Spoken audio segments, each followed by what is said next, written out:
2026 படுதோல்வியை திமுகவுக்கு வழங்குவதற்கு நீங்கள் அத்தனை பேரும் முடிவெடுக்க வேண்டும். சென்னையில் விமான சாகச நிகழ்ச்சி ஒன்று நடந்துச்சு. மக்கள் சாரியாக குவிந்து சென்னை கடற்கரையை நோக்கி செல்லக்கூடிய அத்தனை சாலைகள் முழுக்க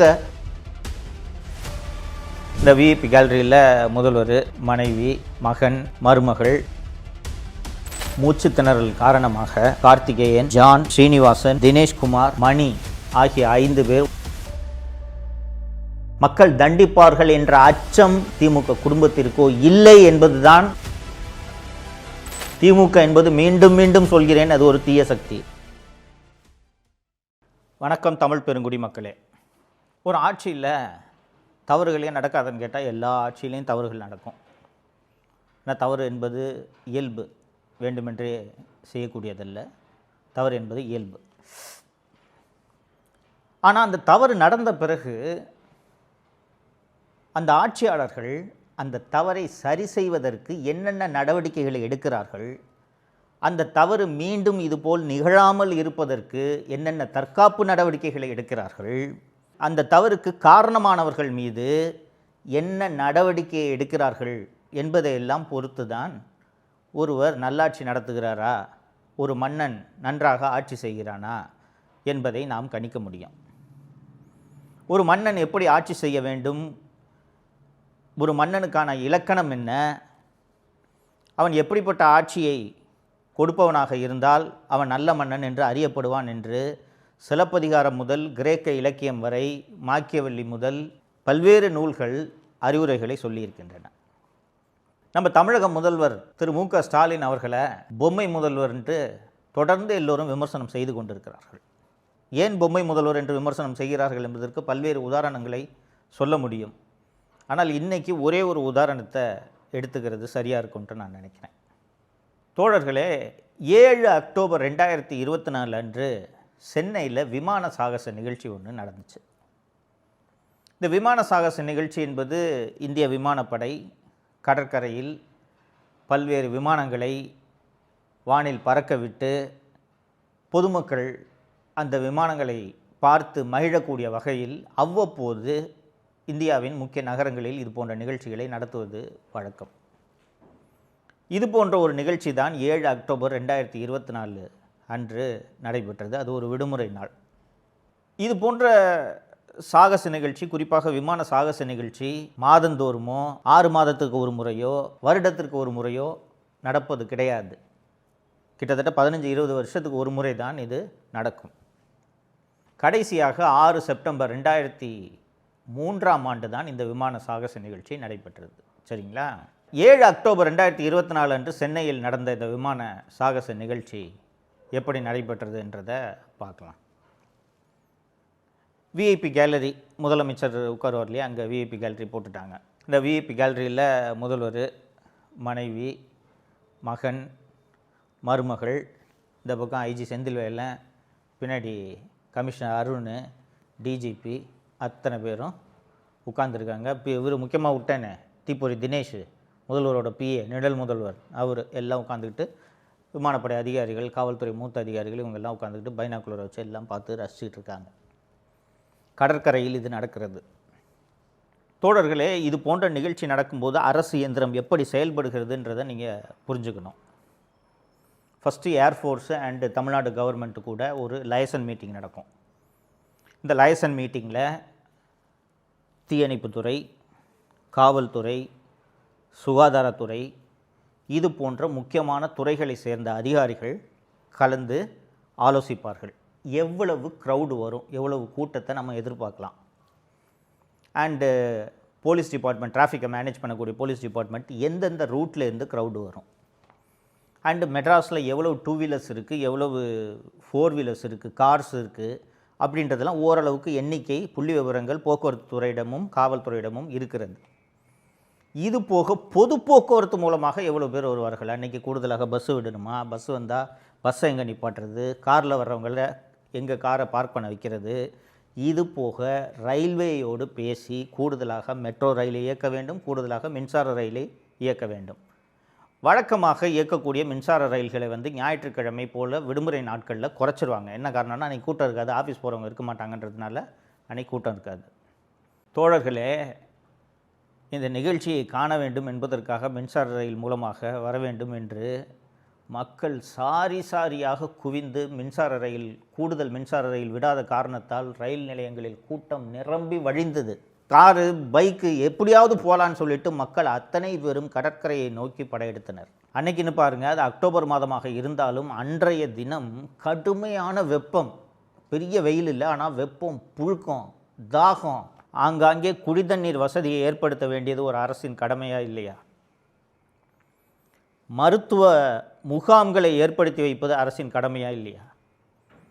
உங்களுக்கு எல்லா ரோடுமே சோக்குடு. டாக்டர் ராதாகிருஷ்ணன் ரோட்டில் ஆரம்பித்து சென்னை கடற்கரையை நோக்கி செல்லக்கூடிய அத்தனை சாலைகள் முழுக்க வாகனங்கள் நிரம்பி வழிந்து டிராஃபிக் ஜாமில் பிளாக் ஆகிடுச்சு. அவசரத்துக்கு ஆம்புலன்ஸு போக முடியல. இதையெல்லாம் ஒரு அரசு திட்டமிடணுமா வேணாமாங்க? அன்றைய நிகழ்ச்சியில் நெரிசல் மற்றும் மூச்சு திணறல் காரணமாக கார்த்திகேயன், ஜான், ஸ்ரீனிவாசன், தினேஷ்குமார், மணி ஆகிய 5 பேர் உயிரிழந்தனர். இதில் இந்த 5 பேரோட உயிரை கூட காப்பாற்றிருக்க முடியும். உடனடியாக முதலுதவி செய்திருந்தாலோ, ஆம்புலன்ஸ் மூலமாக மருத்துவமனைக்கு அழைத்து சென்றிருந்தாலோ, இதில் 5 பேரில் ஒரு 3 பேர் உயிரையாவது காப்பாற்றிருக்க முடியும். சரி, நடந்து போச்சு. ஒரு நல்ல முதல்வருக்கு கோபம் வரணுமா வேணாமாங்க? நான் என் குடும்பத்தோட பத்திரமா உட்காந்து நான் பார்த்துட்டேன், சாதாரண பொதுமக்களுக்கு பாதுகாப்பு கொடுக்க முடியலன்னா என்னன்னையா சொல்லுவாங்க? இது என்ன ஆட்சின்னு கேட்பாங்களா இல்லையா? யார் இதுக்கு காரணம்? ஒரு ஆய்வு நடக்க வேண்டுமா வேண்டாமா? 5 பேர் செத்துருக்கானையா, 5 பேர் வீட்டில் இலை விழுந்துருக்கையா? யார் இதுக்கு பொறுப்பு? யார் இந்த அரேஞ்ச்மெண்ட்டை ஏற்பாடு பண்ணது? சிட்டி கமிஷனர் வாயாங்க, நீ தானே அதுக்கு காரணம். என்ன அரேஞ்ச்மெண்ட் பண்ண? 5 பேர் சாகிற அளவுக்கு நீ என்ன அரேஞ்ச்மெண்ட் பண்ண? பப்ளிக் செக்ரட்டரி வாங்க, சீஃப் செக்ரட்டரி வாங்க, ஃபயர் சர்வீஸ் டைரக்டர் வாங்க, கேட்டு இதில் ஒரு 2 பேரை சஸ்பெண்ட் பண்ணியிருக்கணுமா இல்லையா?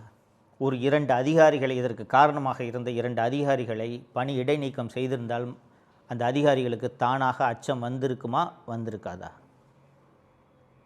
இதுபோல் இந்த நெரிசல், கள்ளச்சாராய சாவு, இது போன்ற மோசமான சட்டம் ஒழுங்கு சம்பவங்கள், இது போன்ற சம்பவங்களுக்கு காரணமான அதிகாரிகள் மீது கடுமையான நடவடிக்கையை எடுத்திருந்தால் கரூரில் விஜய் அவர்களோட கூட்டம் நடந்தப்போ 41 பேரை சாக விட்டுருக்க மாட்டாங்க. ஏன்னா 5 பேர் செத்ததுக்கே 5 அதிகாரியை சிஎம் சஸ்பெண்ட் பண்ணிட்டாரு. அதனால் இவ்வளோ பெரிய கூட்டம் கூடும்போது நாம் ஒழுங்காக அரேஞ்ச்மெண்ட்டு பண்ணணும் என்ற அச்சம் அதிகாரிகளுக்கு இருந்திருக்கும். கள்ளச்சாராய சாவு, இன்னொரு நிகழ்ச்சியில் நம்ம விரிவாக அந்த கள்ளச்சாராய சாவை பற்றி பேச போகிறோம். கள்ளச்சாராய சாவு உட்பட எந்த நிகழ்ச்சிக்கும், எந்த சம்பவத்துக்கும், எந்த அதிகாரி மீதும் இந்த பொம்மை முதல்வர் நடவடிக்கை எடுத்ததே இல்லை. அந்த தூத்துக்குடியில் துப்பாக்கிச்சூடு நடந்தது உங்களுக்கு நினைவிருக்கும். அதிமுக ஆட்சி காலத்தில் அந்த ஸ்டெர்லைட் போராட்டத்தில் நடந்த அந்த துப்பாக்கிச்சூடு தொடர்பாக விசாரணை ஆணையமெல்லாம் அமைக்கப்பட்டது. அந்த சம்பவத்தை வச்சே திமுக வாக்கு கேட்டுச்சு. 13 பேரை கொண்டுட்டாங்க, 13 பேர் அதிமுக ஆட்சி கொண்டுடுச்சுன்ட்டு அந்த சம்பவத்தை சொல்லி சொல்லி வாக்கு கேட்டாங்க. அருணா ஜெகதீசன் ஆணையம் குற்றம் சாட்டிய ஒரே ஒரு அதிகாரி மீது கூட இந்த திராவிட முன்னேற்ற கழக அரசு நடவடிக்கை எடுக்கவில்லை என்பதை நீங்கள் நினைவில் கொள்ள வேண்டும். இதனால் தான் இவர் பொம்மை முதல்வர். இவர் முதல்வரா, அதிகாரிகள் முதல்வரா? ஸோ இப்போ இந்த திராவிட மாடல் ஆட்சி மீண்டும் தொடர்ந்தால் என்ன நடக்கும் என்பது புரிகிறதா? இந்த 5 பேரெல்லாம் படித்தேன், கார்த்திகேயன், ஜான், 5 பேர் இறந்து போயிருக்காங்கன்னு. அவங்களோட உயிர் திரும்பி வராது. ஆனால் பொறுப்பற்ற முறையில் நடந்த அந்த அதிகாரிகள் மீது நடவடிக்கை எடுப்பது ஒரு முதலமைச்சரின், ஒரு அரசனின் கடமையா இல்லையா? தன்னோட கடமை என்ன, அந்த கடமையை செய்கிறது நமக்கு அவசியம். அப்படி கடமையை செய்ய தவறின அரசனையோ முதலமைச்சரையோ மக்கள் தண்டிப்பார்கள் என்ற அச்சம் இந்த திராவிட முன்னேற்ற கழக ஆட்சிக்கோ திமுக குடும்பத்திற்கோ இல்லை என்பது தான் உண்மை. உண்மையிலே இப்படி தப்பு பண்ணுறோமே, தொடர்ந்து தப்பு நடக்குதே, இவ்வளவு சாவு நடக்குதே, சட்டம் ஒழுங்கு மோசமாக இருக்குதே, நம்ம கடுமையான நடவடிக்கை எடுக்கலைன்னா மக்கள் நம்மளை தேர்தலில் தண்டிப்பாங்களேன்ற அச்சம் இவர்களுக்கு இல்லை. ஆனால் மக்கள் தண்டிப்பார்கள், தண்டித்திருக்கிறார்கள். இதனால்தான் 2011லும் திமுக படுதோல்வி அடைந்தது, 2016லும் படுதோல்வி அடைந்தது, 2026லும் படுதோல்வியை திமுகவுக்கு வழங்குவதற்கு நீங்கள் அத்தனை பேரும் முடிவெடுக்க வேண்டும். திமுக என்பது மீண்டும் மீண்டும் சொல்கிறேன், அது ஒரு தீய சக்தி. அந்த தீய சக்தி தப்பி தவறி கூட ஆட்சிக்கு வந்துவிடக் கூடாது என்பது உங்கள் கையில் இருக்கிறது. நீங்கள் அதை செய்வீர்கள் என்று நம்புகிறேன். மு.க. ஸ்டாலின் என்ற குடும்பத்தினர் கொள்ளையடிப்பதற்காக தவிர வேறு எதற்காக இந்த திமுக என்ற இயக்கம் இன்று செயல்படுகிறது? நன்றாக யோசித்து பாருங்கள். வேறு எந்த கட்சியிலாவது இத்தனை அதிகார மையங்கள் இருக்கிறதா? தனது பேரனான இன்பநிதியை, உதயநிதியை எப்படி ரெட் ஜெயண்ட் மூலமாக கொண்டு வந்தார்களோ அதே போல திராவிட முன்னேற்ற கழகத்தின் தலைமை பொறுப்பேற்பதற்கு அவரை தயார்படுத்தி கொண்டிருக்கிறார்கள் என்பதை ஊரே அறியும். அப்போ இந்த திமுக என்ற கட்சி யாருக்காக நடக்குது? ஒரு குடும்பத்துக்காக தானே. இதுதான் ஜனநாயகமா? மன்னராட்சியாக நடக்குது. அப்பாவுக்கு பிறகு அவங்க பையன், அதுக்கு பிறகு அவங்க பையன் என்று.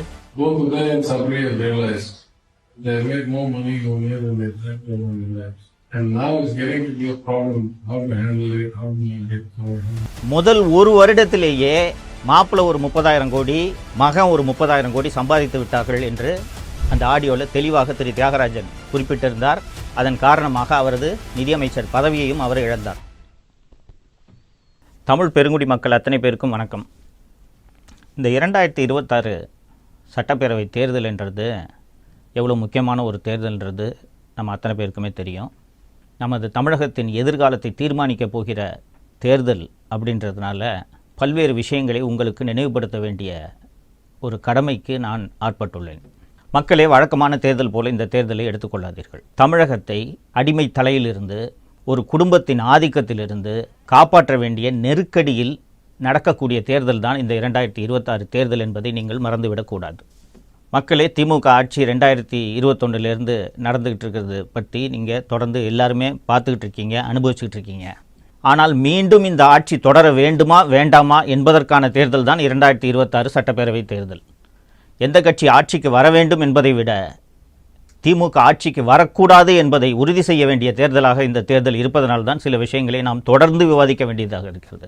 1949ஆம் ஆண்டில் திமுகவை அறிஞர் அண்ணா மொழிப்போர் உள்ளிட்ட பல்வேறு மாநில உரிமை உள்ளிட்ட பல்வேறு விஷயங்களுக்காக தொடங்கினார் என்றது வரலாற்றில் பல்வேறு பேர் நீங்கள் படித்திருப்பீர்கள். அப்படி தொடங்கிய அந்த கொள்கைகளுக்காக, அந்த குறிக்கோள்களுக்காக, அந்த லட்சியங்களுக்காக இன்னைக்கு இருக்கக்கூடிய திமுக செயல்படுகிறதா என்பதை நீங்கள் அத்தனை பேரும் நினைவுபடுத்தி பார்க்க வேண்டும். பழசை நீங்கள் மறந்துடக்கூடாது அப்படின்றதுக்காக தான் சமீபத்தில் அவங்களே டாஸ்மாகில் திருடின காசெல்லாம் வச்சு பராசக்தின்னு ஒரு படத்தை எடுத்து ரிலீஸ் பண்ணாங்க. அந்த படத்தில் பார்த்தீங்கன்னா இந்தி திணிப்புக்கு எதிராக மாணவர்கள் மிகப்பெரிய ஒரு கிளர்ச்சியை ஏற்படுத்தி அந்த கிளர்ச்சியின் வாயிலாக உருவான இயக்கமாக திமுக உருவாகி அதன் மூலம் ஆட்சியை பிடித்ததாக அந்த படத்தில் காண்பித்திருப்பார்கள். அப்போது மொழி மீது மிக அதிகமான பற்று கொண்ட, மொழியின் மீது ஆர்வம் கொண்ட, மாநில உரிமைகளின் மீது ஆர்வம் கொண்ட ஒரு கட்சியாகத்தான் திமுக உருவானது. அப்படித்தானே இன்றைக்கு வரை இருக்க வேண்டும். திராவிட முன்னேற்ற கழக குடும்பத்தினர், குறிப்பாக மு.க. ஸ்டாலின் அவர்களின் குடும்பத்தினர், திராவிட முன்னேற்ற கழக தலைவர்களின் குடும்பத்தினர் பல்வேறு கல்வி நிலையங்களை நடத்தி கொண்டிருக்கிறார்கள் என்பது உங்கள் அத்தனை பேருக்கும் தெரியும். அந்த கல்வி நிலையங்களில் ஏதாவது ஒரு கல்வி நிலையத்தில் தமிழ் வழி கல்வி செயல்படுத்தப்பட்டு வருகிறதா, பின்பற்றப்பட்டு வருகிறதா என்பதை நீங்கள் கவனித்து பார்த்தீர்கள் என்றால் அந்த மொழியை வைத்து அரசியல் செய்து எப்படி ஆட்சியை பிடித்தார்கள் என்று உங்களுக்கு நன்றாக தெரியும். தோழர்களே, அறிஞர் அண்ணா எந்த லட்சியங்களுக்காக தொடங்கினாரோ அந்த லட்சியங்கள் எல்லாம் நீர்த்து போய் இன்றைக்கு இருக்கக்கூடிய திராவிட முன்னேற்ற கழகம் ஒரே ஒரு குடும்பத்திற்காக மட்டும்தான் இயங்குகிறது என்பதை நீங்கள் இந்த 5 ஆண்டுகளில் பார்த்திருப்பீர்கள். இந்த ஆட்சி தொடங்கிய 1-2 ஆண்டுகளில் இந்த ஆட்சியில் நிதியமைச்சராக இருந்த திரு பிடிஆர் தியாகராஜன் அவர்கள் பேசிய ஒரு 2 ஆடியோ வெளியானது நீங்கள் எல்லாருக்கும் நினைவு இருக்கும்னு நினைக்கிறேன்.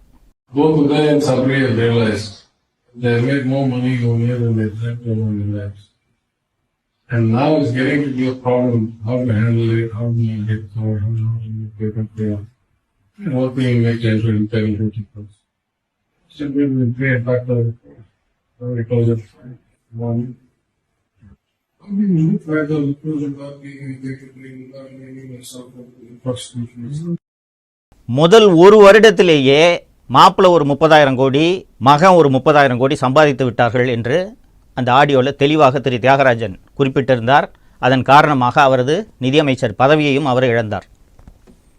தோழர்களே, முதல் வருடத்திலேயே ஒரே வருடத்தில் 60,000 கோடி சம்பாதிச்சிருக்காங்கன்னா இந்த 5 ஆண்டுகளில் இவர்கள் எவ்வளவு கொள்ளையடித்திருப்பார்கள் என்பதை நீங்கள் நினைத்து பார்க்க வேண்டும், ஊகித்து கொள்ள வேண்டும். இன்றைக்கி திராவிட முன்னேற்ற கழகம்ன்ற இந்த கட்சி எதற்காக செயல்படுகிறது என்பதை நீங்கள் சற்றே யோசித்து பார்க்க வேண்டும், அலசி பார்க்க வேண்டும். மு.க. ஸ்டாலின் என்ற குடும்பத்தினர் கொள்ளையடிப்பதற்காக தவிர வேறு எதற்காக இந்த திமுக என்ற இயக்கம் இன்று செயல்படுகிறது? நன்றாக யோசித்து பாருங்கள். வேறு எந்த கட்சியிலாவது இத்தனை அதிகார மையங்கள் இருக்கிறதா? ஸ்டாலின், அவரது மனைவி திருமதி துர்கா ஸ்டாலின், அவரது தம்பி ராஜமூர்த்தி, ஸ்டாலினின் மகள் செந்தாமரை, மருமகன் சபரீசன், மகன் உதயநிதி, அவரது மனைவி திருமதி கிருத்திகா, இவர்களின் நண்பர்கள் என்று எத்தனை அதிகார மட்டங்கள் இந்த அரசில் இந்த 5 ஆண்டுகளாக செயல்பட்டு கொண்டிருக்கின்றன. இத்தனை அதிகார மையங்களை வைத்துக்கொண்டு ஒரு ஆட்சி நடைபெற்றால் அது எத்தகைய அலங்கோல ஆட்சியாக இருக்கும் என்பதைத்தான் இந்த 5 ஆண்டுகளாக நாம் பார்த்து வருகிறோம். இந்த ஆட்சி மீண்டும் தொடர வேண்டுமா என்பதைத்தான் நீங்கள் இந்த தேர்தலில் முடிவு செய்ய போகிறீர்கள். தோழர்களே, எல்லா ஆட்சிகளிலும் குறைகளும் இருக்கும், நிறைகளும் இருக்கும். திமுக ஆட்சியில் வெறும் ஏதோ குறைகளே மட்டும்தான் இருக்கிறது, நிறைகளே இல்லையா என்ற கேள்வி எழும். இவர்கள் அளித்த வாக்குறுதியில் எத்தனை சதவீதத்தை நிறைவேற்றி இருக்கிறார்கள்? நன்றாக யோசித்து பாருங்கள். முதல்ல வந்தவுடனே நீட்டுக்கு விலக்களிக்கிறோம், நாங்கள் ரேஷன் கார்டு வைத்திருக்கக்கூடிய அத்தனை பேருக்கும் மாதந்தோறும் 1000 ரூபாய் என்றார்கள். இது போல எண்ணற்ற வாக்குறுதிகளை, போக்குவரத்து தொழிலாளிகளோட நிலுவைத் தொகை வழங்குறது, அரசு ஊழியர்களுக்கு பழைய ஓய்வூதிய திட்டம் வழங்குறது என்று வாக்குறுதிகளை அடுக்கிக் கொண்டே போகலாம். இவர்கள் அளித்த வாக்குறுதியை, இவர்கள் அளித்த தேர்தல் வாக்குறுதிகளில் முழுமையாக நிறைவேற்றி இருக்கிறார்களா? இப்போது எந்த தைரியத்தில் மீண்டும் ஒரு தேர்தல் வாக்குறுதி அளிப்பதற்கான ஒரு குழுவை நியமித்திருக்கிறார்கள் என்பது உள்ளபடியே புரியவில்லை.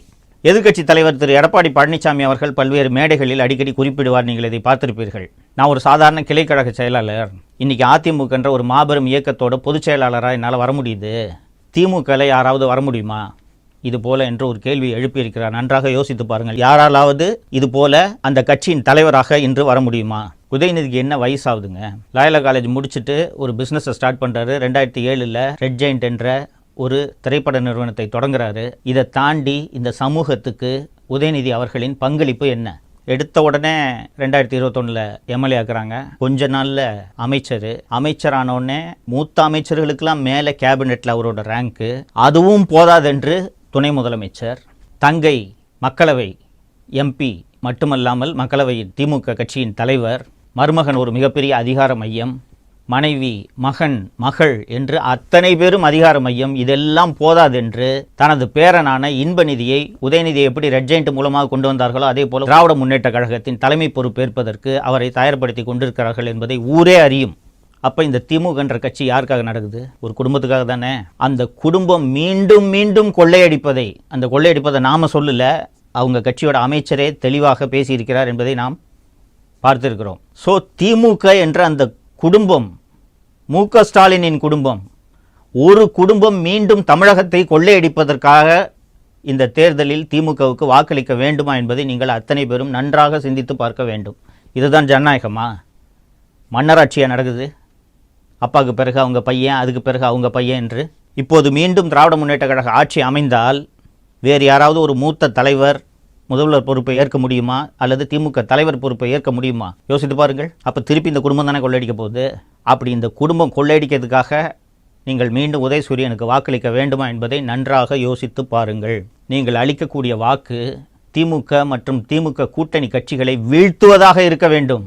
மாறாக ஒரு மாற்று சக்திக்கு வாக்களிக்கலாம் என்று நினைத்து வாக்களித்தால் மீண்டும் திமுக ஆட்சி தப்பித்தவறி கூட வந்துவிடக்கூடாது என்பதை நீங்கள் மனதில் வைத்து தேர்தல் நாளன்று முடிவெடுக்க வேண்டும் என்பதை அன்போடு கேட்டுக்கொள்கிறேன். இது நாம் மட்டும் இல்லை, நமது சந்ததியினரின் எதிர்காலம் பற்றிய ஒரு தேர்தல். நாளைக்கு நாம் மட்டும் இல்லாமல் நம்ம குழந்தைங்களும் நல்லா இருக்கணும்னு நீங்கள் நினச்சிங்கன்னா சரியான முடிவை இந்த தேர்தலில் நீங்கள் எடுப்பீர்கள் என்ற நம்பிக்கை எனக்கு இருக்கிறது. ஏன்னா திமுக அவர்களோட சந்ததியை உயர்த்துறதுக்காக அவர்கள் இந்த தேர்தலில் போட்டியிடுகிறார்கள். நாம் நமது சந்ததியை மனதில் வைத்து இந்த தேர்தலில் நல்ல முடிவை எடுக்க வேண்டும். தொடர்ந்து பேசுவோம். நன்றி. தமிழகத்தை காப்போம்.